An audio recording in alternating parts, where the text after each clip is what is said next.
أهلا بيكم. النهاردة هنتكلم في موضوع مهم قوي، موضوع بيمس كل واحد فينا. هنتكلم عن الدليل الاجتماعي الموروث، أو يعني القواعد اللي مش مكتوبة بس اللي شكلت جزء كبير من ثقافتنا في مصر، وهي طبعا الأصول.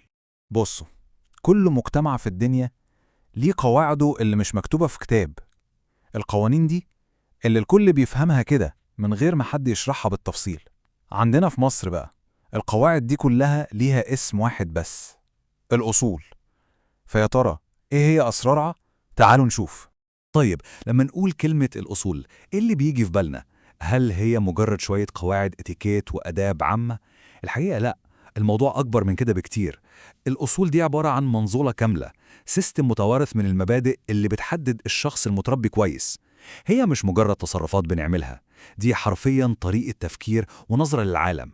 وفي جملة مشهورة قوي بتلخص الحكاية دي كلها، بتقول الناس المحترمة وولاد الأصول ليهم أسلوب مختلف. وكأن الأصول دي بصمة، علامة مميزة.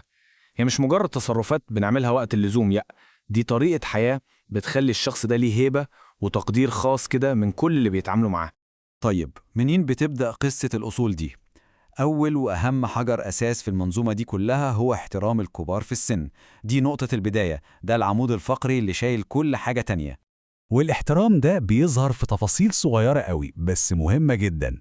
يعني مثلا، طبعا بنقول حضرتك مش أنت أو أنتي. صوتنا لازم يبقى واطي وإحنا بنتكلم معاهم. مستحيل نقعد لو في حد كبير واقف، ومفيش حاجة اسمها نحط رجل على رجل قدامهم أو نمشي سابقينهم بخطوة.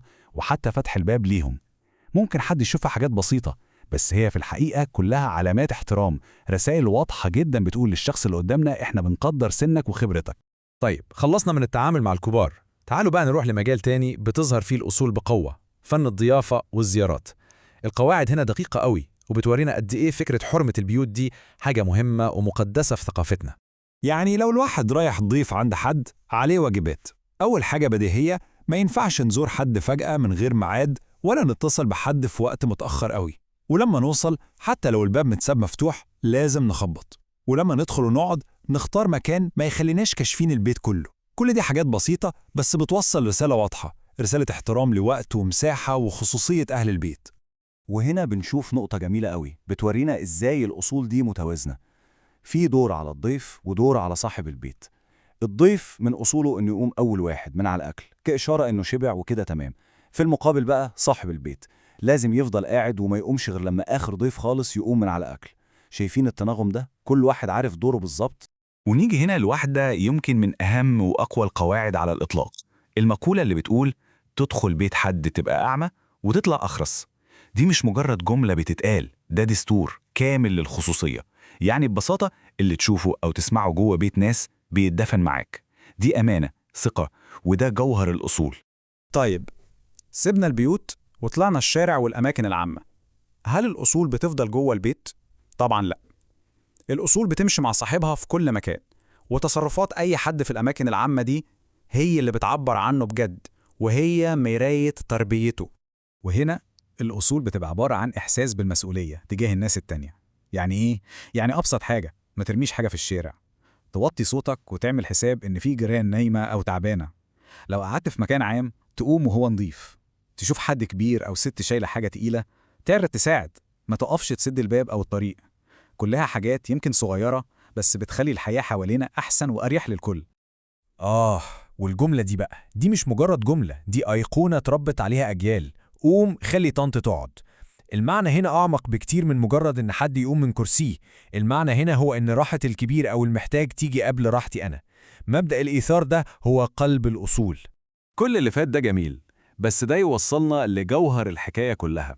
الأصول دي في النهاية مش شوية تصرفات بنعملها قدام الناس وخلاص، لا، دي مبادئ لازم الواحد يستوعبها جواه، تبقى جزء من تكوينه. هي اللي بتشكل الشخصية المحترمة، الشخصية اللي ليها قيمة. والشخصية المسؤولة دي ليها 3 أركان أساسية، 3 كلمات بسيطة لكنها تقيلة قوي في معناها. أول ركن هو كلمة شكراً، اللي بتعبر عن التقدير والامتنان. الركن التاني هو كلمة آسف، ودي بتدل على الشجاعة والتواضع وتحمل المسؤولية.